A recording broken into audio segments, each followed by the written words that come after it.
Chaque personne sur cette planète, une fois dans sa vie, passe de cette phase où chacun de vos pas échoue, où tout s'oppose à vous, où le temps n'est pas en votre faveur. Certaines personnes y sont confrontées dès la petite enfance, d'autres à un jeune âge et d'autres à un âge très avancé. La vie n'épargne jamais personne. Sachez que les raisins doivent être écrasés pour faire du vin. Les diamants se forment sous la pression. Les olives doivent être pressées pour extraire l'huile d'olive. Et les graines poussent dans le noir. Chaque fois que vous vous sentez écrasé, sous la pression, opprimé, ou dans les moments sombres, sachez que vous êtes au meilleur endroit pour changer vers le mieux. Ayez confiance en vos progrès. Ces métaphores sont très pertinentes pour illustrer le processus de transformation et de croissance personnelle. Tout comme le raisin doit être écrasé pour produire du vin, les moments difficiles et les épreuves de la vie peuvent nous aider à mûrir et à devenir plus forts. De même, la pression et l'adversité peuvent aider à forger notre caractère et à nous donner la force de persévérer dans les moments difficiles. Les diamants qui se forment sous la pression peuvent nous rappeler que les moments de stress et de difficulté peuvent être une opportunité pour nous de briller et de révéler notre propre éclat intérieur. De même, l'huile d'olive qui est extraite par la pression nous montre que les défis peuvent nous aider à extraire le meilleur de nous-mêmes. Enfin, les graines qui poussent dans l'obscurité nous rappellent que la croissance et la transformation peuvent souvent se produire dans les moments les plus difficiles et les plus obscurs de notre vie. Il est important de rester positif et de garder confiance en nos progrès, car même si nous ne pouvons pas voir de changements immédiats, ils se produisent peut-être juste sous la surface. Il y a 3 ans, j'étais aussi dans la pire phase de ma vie, où j'ai perdu mes sens pour agir. J'avais l'habitude de dormir toute la journée, de trop réfléchir et de ne rien faire. J'étais bon à rien. Mais il y avait des raisons derrière mon tel état. J'essayais constamment de comprendre ces raisons. J'étais agité par mon engourdissement à agir qui a duré près d'1 an et demi. Et peu importe à quel point je voulais arrêter de perdre mon temps, procrastiner et faire quelque chose de significatif, je ne pouvais pas le faire. Je n'ai pas pu utiliser mon plein potentiel. Probablement seulement 10% de moi était conscient. Dès que la période s'est terminée et j'ai recommencé à trouver un sens à ma vie, mon esprit n'arrêtait pas de revenir en arrière pour trouver des réponses à « Comment pourrais-je perdre 2 ans de ma vie à ne rien faire et juste à penser ?» J'essaie toujours de justifier cette période dans mon cœur. Ce qui m'a aidé à le faire, ce sont mes quelques notes personnelles, que j'ai archivées dans mon téléphone et certains journaux. Maintenant, quand je lis ces comptes, j'ai la chair de poule.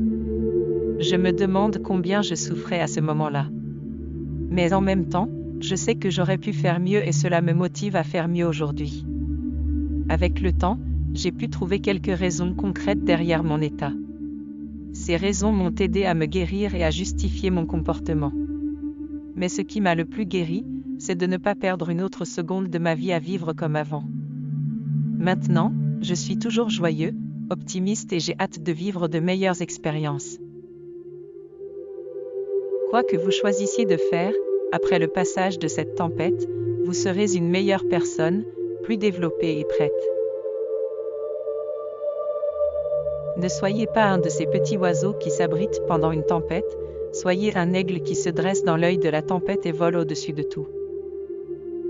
Lorsque vous vous sentez amer, faites de votre mieux pour ne pas vous en prendre à une autre personne.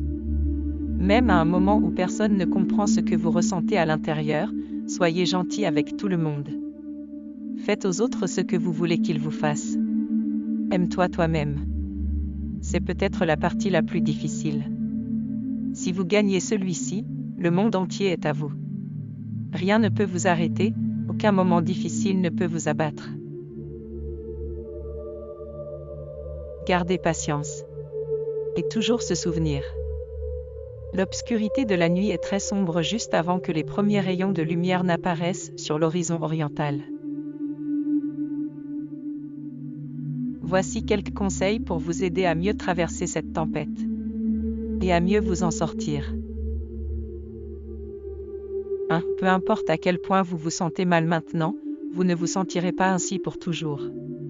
Des recherches menées par les psychologues de Harvard ont révélé que les gens sont généralement assez mauvais pour prévoir leurs sentiments lorsqu'ils sont au milieu d'une situation difficile.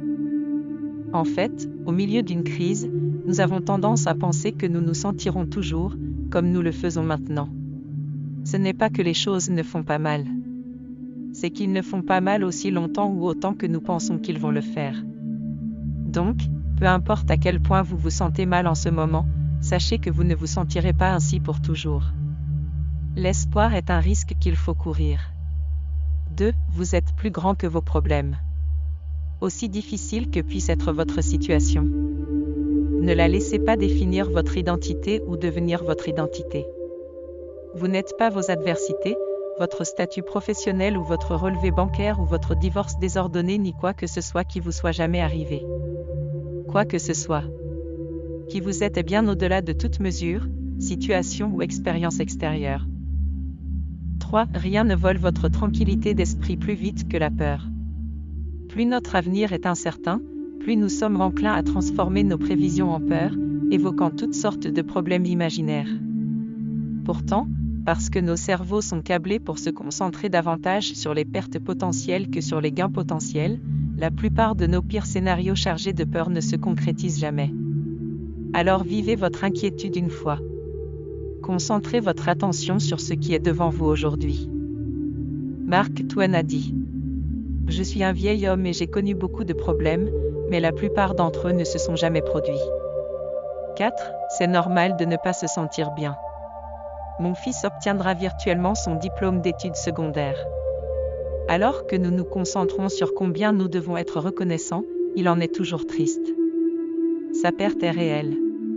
Je suis sûr que vous avez ressenti votre propre sentiment de perte ces derniers temps. Beaucoup d'entre nous ont raté des expériences que nous aurions chéries à cause de cette pandémie.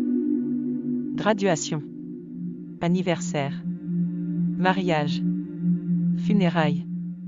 Beaucoup ont également perdu leurs entreprises, leurs emplois, leurs moyens de subsistance et leurs projets d'avenir. Sans parler des centaines et des milliers de vies que cette crise a coûté et réclamera, du virus lui-même et de la pauvreté et du désespoir résultant des mesures utilisées pour le contenir. Tristesse, colère, frustration, abattement, angoisse, déception, envie. Ces émotions font partie intégrante de l'expérience humaine. Malheureusement, nous vivons dans une culture qui fait souvent de la positivité à l'excès et souffre du phénomène appelé positivité toxique. Donc, si vous vous sentez mal de vous sentir mal, donnez-vous la permission de ne pas avoir l'impression d'être au sommet du monde, toute la journée, tous les jours. Vous pouvez toujours être une personne positive et traverser une période difficile. Toutes les émotions sont légitimes et doivent être validées. Nier, minimiser et masquer les émotions difficiles qui surgissent naturellement lorsque nous sommes confrontés à des défis ne les fait pas disparaître. Cela les fait simplement s'enfuir plus profondément jusqu'à ce qu'ils finissent par s'exprimer de manière malsaine et destructrice. Les émotions négatives sont nécessaires à notre épanouissement, a écrit Barbara Fredrickson dans son livre Positivity. Alors ne vous culpabilisez pas de ne pas vous sentir optimiste. Et ne faites pas semblant d'être au-dessus des choses lorsque vous vous sentez pesé. Après tout, faire semblant d'être fort, c'est toujours faire semblant.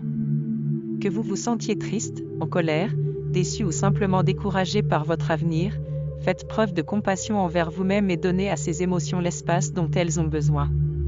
Honorez leur validité. Ne restez pas coincé dedans. Les émotions que vous ne possédez pas vous posséderont. 5. La foi ne supprime pas vos problèmes. Elle les transforme.